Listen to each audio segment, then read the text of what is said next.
Hello and welcome to the program. This May, for the first time in its history, the Ukrainian government have introduced a country brand, Ukraine Now. Why branding Ukraine and what does it mean on a mediatic and international level? Now joining us in the studio today to discuss this is Artem Bidenko, State Secretary of the Ministry of Information Policy. Hello and thank you for joining us. Hello. So first question, where did this idea of branding Ukraine come from? Well, the idea is initial as itself. Because since 90s we are living in a huge market of different country brands, territories brands. There is an even branch of marketing which is dedicated to territories marketing and branding of territories. So like 10-15 years ago, the dialogue between civil society, between state entities, between experts began on what is Ukraine, what is its identity, how should we name Ukraine for outsiders, for people who do not live in Ukraine, how should we sell Ukraine as a territory for tourists, for investors, for businesses, for students, for people who are seeking like some medicine help and so on and so forth. So we had several tries to create some brand, to create some identities for Ukraine. In 2007, it's like Spritko and Garnunu to teenagers, animated teenagers like this. We had in 2014 a touristic brand, which was all Ukrainian discussed and created by well good experts and was used for like all these years. But now after the revolution, after some change of attitude towards Ukraine, we all understood that we need some new image, new identity, and thus when the cabinet ministers began working, when a lot of young people came into the ministries. And we will see Yes, we started this dialogue and created a commission for promoting Ukraine. And this commission started like a tender, some open procedures to find the best solution. And that's how we have this Ukraine Now logo and brand and identity. And now for the viewers to understand how this Ukraine Now looks like. Now here's a video about this branding. New Ukraine needed a new voice. But what can we tell the world to change the perception of the country and yet stay true to ourselves? We were given freedom to create something bold, to show another Ukraine. Young, optimistic, vibrant Ukraine that lives right now. Now became our key message. It's a powerful word representing the spirit of modern Ukrainians. They do not wait. They build, launch, and develop the next big things right now.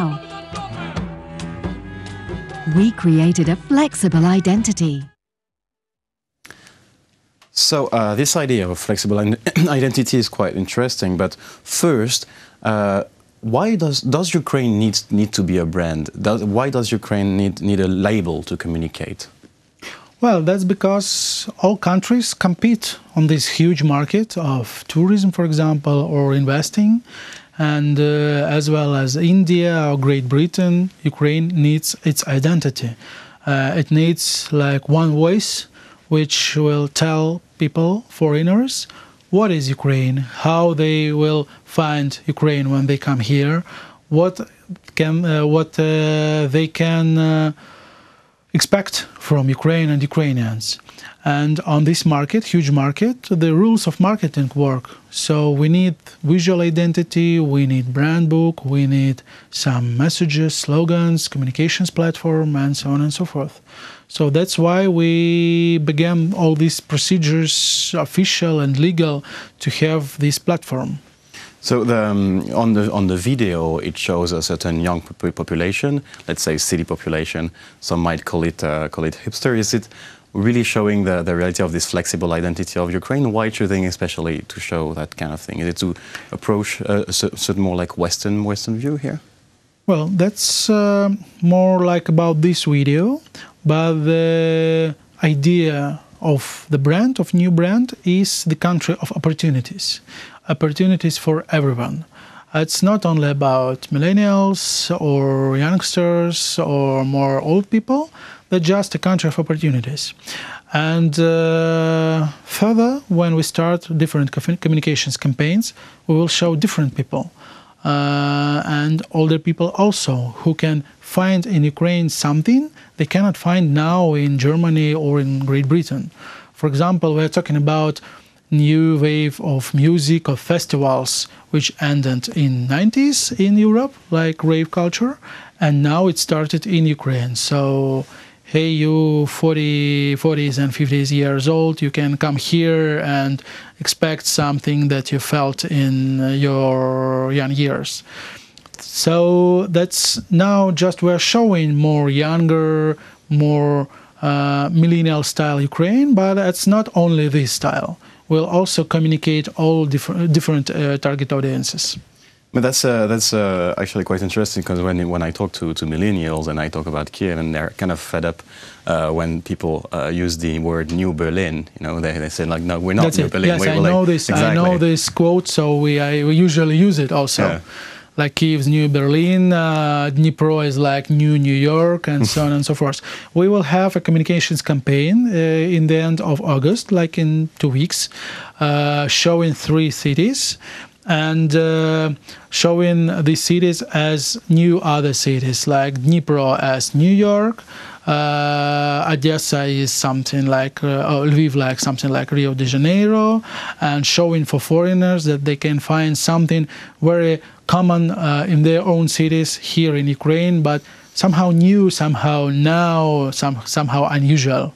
Now, creating this identity for Ukraine, this sort of, I wouldn't say new identity, but creating this identity at all, is it a way, and how can it help cultural misappropriation by Russia? I'm taking an example, like it was maybe 1 or 2 years ago when a Ukrainian ballet came to France, and well, the opera director wrongly called them a Russian ballet, or for example, Anne of Kiev, wrongly appropriated by Vladimir Putin as from Russia.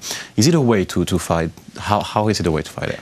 The one brand, one voice, one communication is one of the reasons how we can, is one of the instruments how we can show Ukraine as a country alone, not Russia, not some ancestor or predecessor which is of Russia. That Ukraine has its own culture, and it's look like this. It doesn't have any other variations.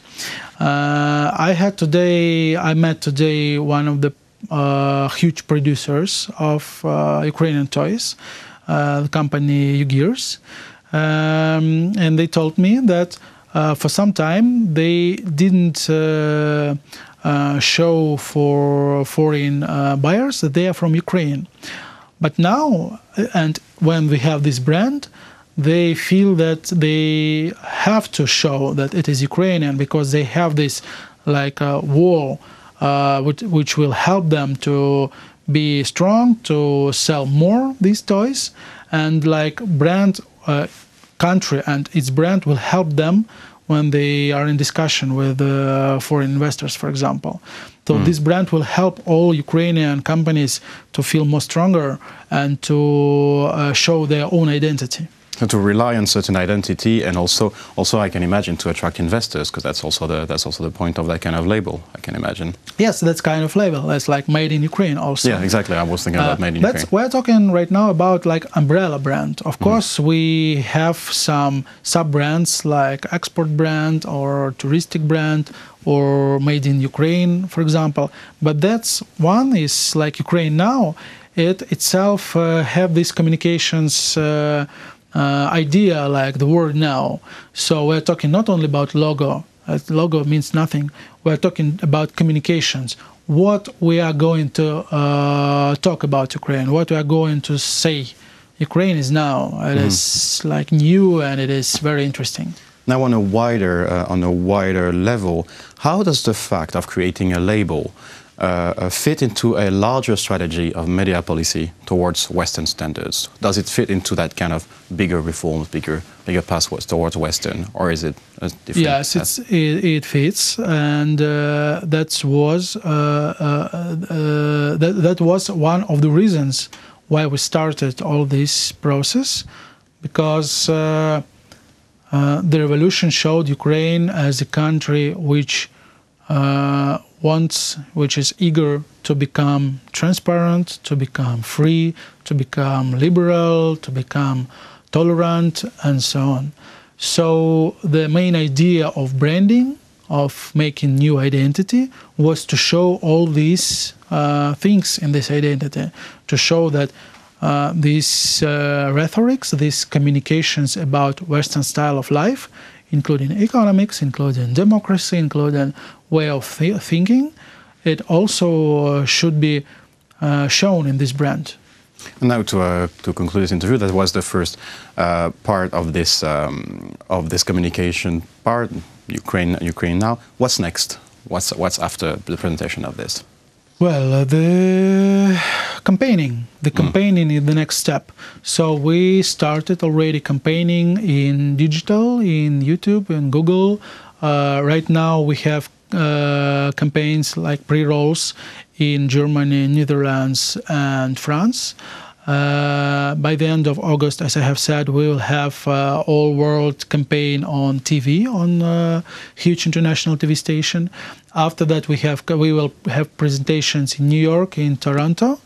And next year, if we have budget, if we have financing, we'll have big international campaigns of promoting Ukraine as a touristic and investing interesting country.